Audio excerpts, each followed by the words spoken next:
All right, start off on congratulations to Jalen Johnson for being named our Walter Payton Man of the Year nominee for this year.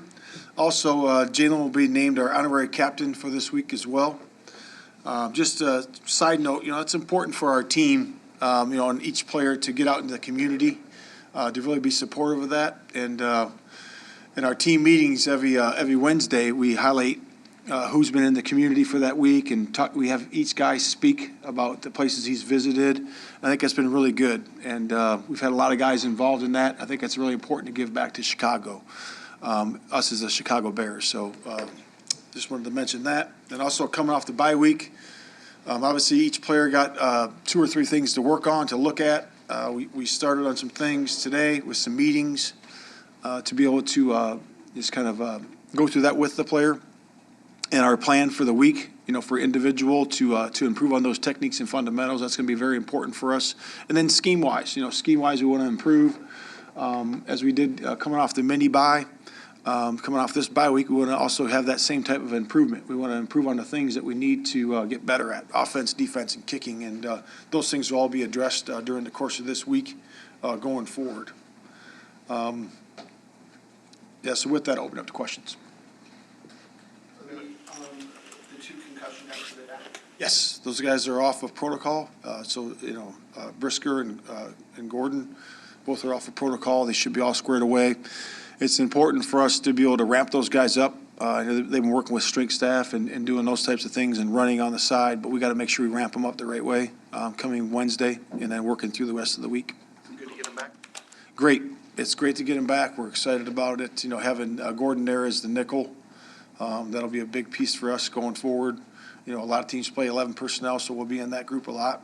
And then obviously the impact that Brisker has, with his hitting and his ball hawking skills.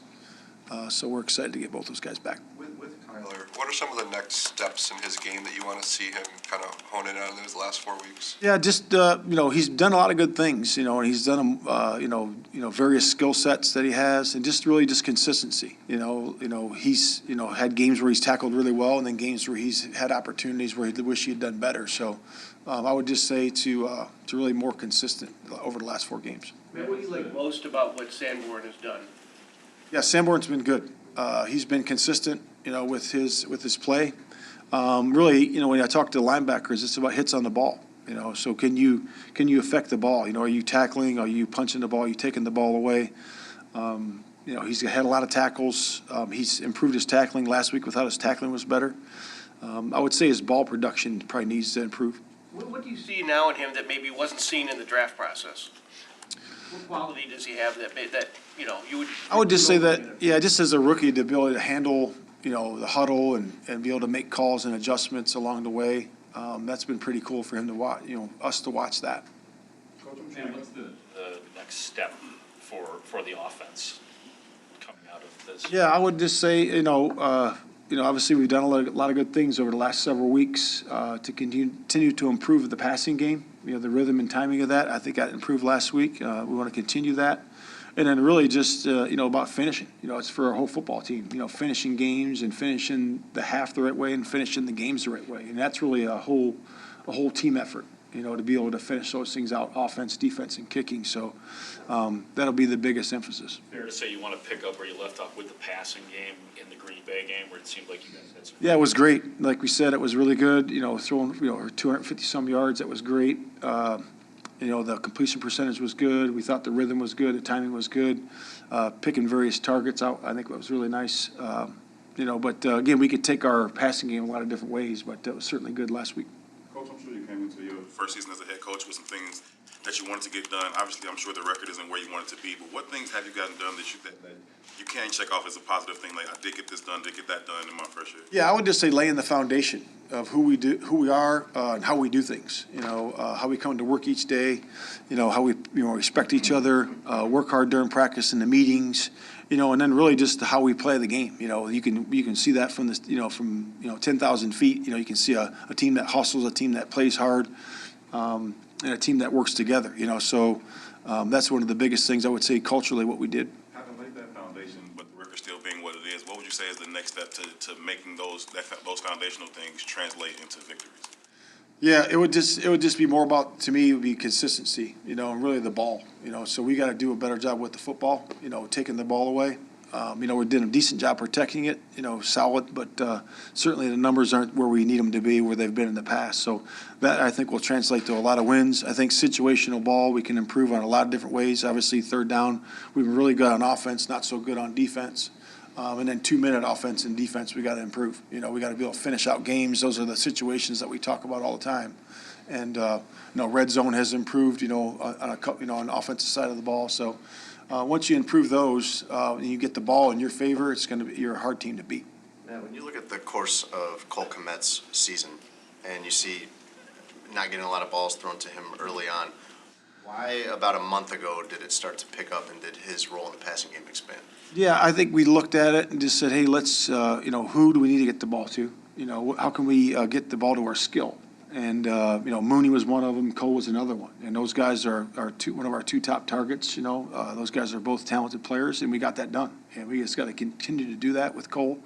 Cole's a talent, and he does a really good job of not only running after the catch, which we've all seen, which I think is one of his main skill sets that he has, is his blocking.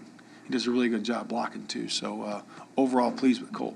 You had mentioned before we left that every coach gave the player 3 things to work on, 3 things they like, all of that. Yep. Where does Justin stand in that regard? Where would you like to see him get a little better? Yeah, just much of the same. If we said, just the rhythm and timing of it, like he did last week, just the consistency of that now. He's really getting a good grasp on the offense, and we're excited where he is. Obviously, he can make dynamic plays, but we want to see also the ordinary plays. The check downs, the easy passes, take what the defense gives you, all those types of things that he thinks he needs to improve on, and we do too. So he's going to work at that. Now, for a guy like Jalen going up against some dynamic receivers on Sunday, how do you evaluate what he's doing against those guys, and how would you define kind of success for him individually? Yeah, when you're a corner, it's always, great to go up against these guys. They got two to three dynamic receivers, like we faced a few weeks ago, and those guys are talented, and they're different skill sets. We're facing 2 different types of guys, which is one's a big power guy, the other is a real speed, quick guy. So, it's going to be a big challenge, especially when you play sides. If you play sides or you match up, you got to make that decision, and we'll see where that goes. 13 games in. How do you assess Braxton Jones' play, and what do you want to see from him over the last month? Yeah, Braxton's been solid. As you guys know, he's done a good job, for a rookie to be able to play in there, all these, his maturity and handle everything he's been handling. I think he would say it too, is that he's just got to really firm up on the bull rushes. I think that's the biggest thing he's got to do, take a good set, be able to firm his inside leg there and stay firm in the pocket. So, he's got to really do a good job these next 4 weeks. And again, this is a big challenge this week. Obviously they got a couple waves of defensive line, probably the deepest defensive line in the whole league. And it's going to be a big challenge for our offensive line for sure. How well do you know? How are you viewing the next couple of weeks being able to compete against potential Super Bowl contending teams? Yep. And do you see that as sort of a measure of how far off this team is from being a champion? No, we look at it as opportunity and a great challenge, to be able to see, our guys match up individually, also as units, to be able to match up against these guys. We're going to play 2 of the best defenses in the league, over the next couple of weeks, and obviously the 2 best offenses. So both really good quarterbacks. Both are really solid and really good on special teams, so it's going to be a big challenge for our football team. Yeah. How well do you know Nick Sirianni, and how close is the connection when you're on opposite sides of the ball? Yeah, I know him really well. His office was right next to mine for 3 years, so we were really close. He was the offensive coordinator. I was the defensive coordinator there. We were neighbors. We lived in the same neighborhood. Families, hung out together. So we're really close. He's got a great family. He's a great family man. He comes from a football family. His dad was a coach. Brothers are coaches. He's a really good person. Do you communicate with him much since he became the head coach? Because he seems to have been really set on being a good head coach, not just an offensive coordinator guy. Did you learn anything from him? No, I just talked to him. I talked to him down at the Senior Bowl when we went down there when I first got hired. We got a chance to visit, and we've talked obviously at the owner meetings with the head coaches and all that. So we got a chance to visit, and he's done a really good job, obviously over the last 2 years, and Just impressed with what he's done, being the head coach, being able to manage the offense, manage the defense, and manage his morale of his football team, and he's done a great job of that. With Herbert, obviously, one more game before he's eligible to return. Do you anticipate, is he going to be ramped up to return or shut down for the rest of the season? No, we anticipate him being back. Yeah, we're excited about getting him back next week. He's been working. In fact, I just talked to him here in the hallway, a little bit ago, and he's getting ready to go. He's been hitting his max speeds, and his jumps look good, and his power and his legs look great. So we're excited for that. How's Larry Barham looked along those lines? Larry Barham, how's he doing? He's doing okay. He's doing okay. We'll see where he is. Like, the injury report will come out on Wednesday. We'll see where he is at that point. Man, you guys figured some things out after the Washington game, that the so-called mini bye week. Do you feel like you guys figured some things out, some big things out over this bye week as well? I don't know if you're going to feel them, but do you feel like? Yeah, I do. I do think we finished, figured a couple things out. Just more about situations, how we can improve, how we can enhance our players to do what they do well. So I'm excited about looking at that. Matt, is there any value, I don't know if you've done this throughout the season, to look back at what you guys did last year against opponents? Like, obviously, you played the Bills last year, you played Josh Allen.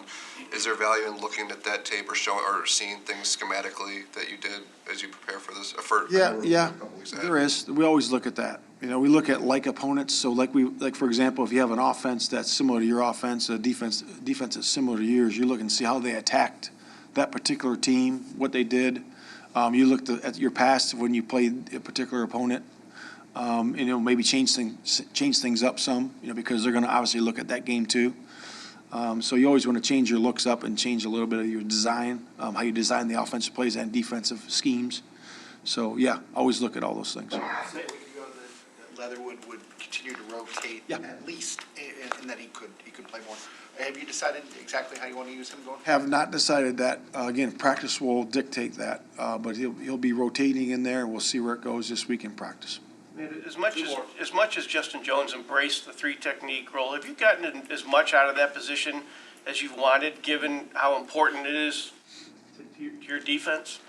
Justin's done great, in there. He's done a good job. Again, like we're looking at him a defensive end, like we talked about last week, which will be cool for him to be able to look at that, but also play inside. And again, we do a lot of movements inside, and that really enhances his skill set. But he's done well in there. So with Chase, Go ahead, follow up, man. So if he's not playing three technique, he still can excel at another position. Sure. He's that kind of versatility, is it? Absolutely. That's why we brought him here. We brought him here, from the Chargers because he can play all positions. He can play the 5, the 9, the 6, 3. He can play all those. So. With Chase Claypool, you've had him here for a month and a half. He's played 5 games. You had the bye week. Right. Are you through the adjustment period with him? Are you at a point where you hold him to the same standard you hold your other receivers? Yeah, I think he's getting to that point. I really do. I think he needs to, alignment, assignment, and get all the things down, the route depths and the routes, the discipline of running the routes. So he's in a good spot. He's in a good spot. We're looking forward to him to get better every single week. He's there or he isn't there? You said he's getting there. Is he at? I wouldn't say he's there yet. I would say he's getting there. He's getting there, and he's working there just like everybody else. But again, it's all new to him, and there's a lot of volume of offense that he has to learn, and he's getting there.